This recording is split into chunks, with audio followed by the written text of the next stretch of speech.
Hi friends, ఈరోజు వీడియోలో నిన్నటి కంటిన్యూషన్ నుంచి మనం మొదలు పెడదాం ఫ్రెండ్స్. ప్రపంచంలోని దాదాపు ప్రతి నాగరికతలో ఎందుకు దైవ భావన అనేది కనిపించింది అంటే ఈ ప్రశ్న చాలా లోతైనది అని చెప్పి అక్కడ నిన్న ఎపిసోడ్లో ఆపాం ఫ్రెండ్స్.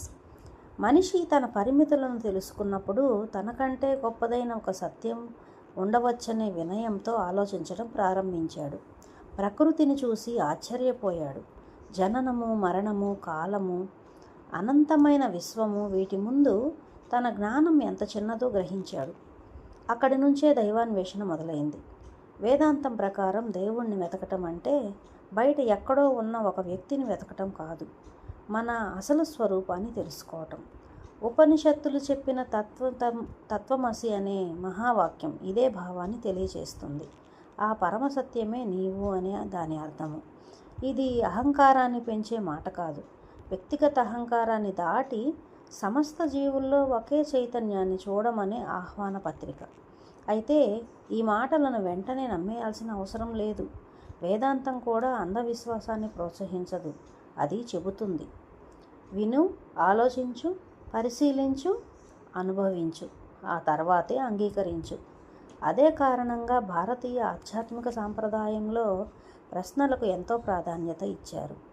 నచికేతుడు ప్రశ్నించాడు, అర్జునుడు ప్రశ్నించాడు, శిష్యులు గురువులను ప్రశ్నించారు. జ్ఞానం ప్రశ్నల ద్వారానే వికసించింది. అయితే ఇక్కడ మరో ప్రశ్న వస్తుంది, దేవుణ్ణి నమ్మకుండానే నేను ప్రశాంతంగా జీవించలేనా? ఖచ్చితంగా జీవించవచ్చు, కానీ ఇక్కడ ఇంకో ప్రశ్న అడగాలి. ప్రశాంతత అంటే ఏమిటి? అసలు సంతోషం ఎక్కడ దొరుకుతుంది? నేను అంటే ఎవరు? నా చైతన్యం అంటే ఏంటి? ఈ ప్రశ్నలకు సమాధానాలు వెతికే ప్రయాణమే ఆధ్యాత్మికత ఫ్రెండ్స్. కాబట్టి ఆధ్యాత్మికత అనేది కేవలం దేవాలయానికి వెళ్ళడం మాత్రమే కాదు, కేవలం పూజలు చేయటం మాత్రమే కాదు. అది స్వయాన్ని తెలుసుకోవాలనే నిరంతర అన్వేషణ. అక్కడ దేవుడు అనేది ఒక నమ్మకం మాత్రమే కాదు, ఒక అన్వేషణ, ఒక అనుభవం, ఒక అంతర్యాత్రగా మారుతాడు.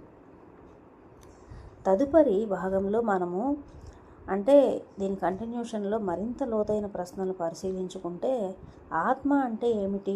చైతన్యం అంటే ఏమిటి? అంటే మెదడు పనిచేయటం వల్ల చైతన్యం వస్తుందా, లేక చైతన్యం వల్ల మెదడు పనిచేస్తుందా?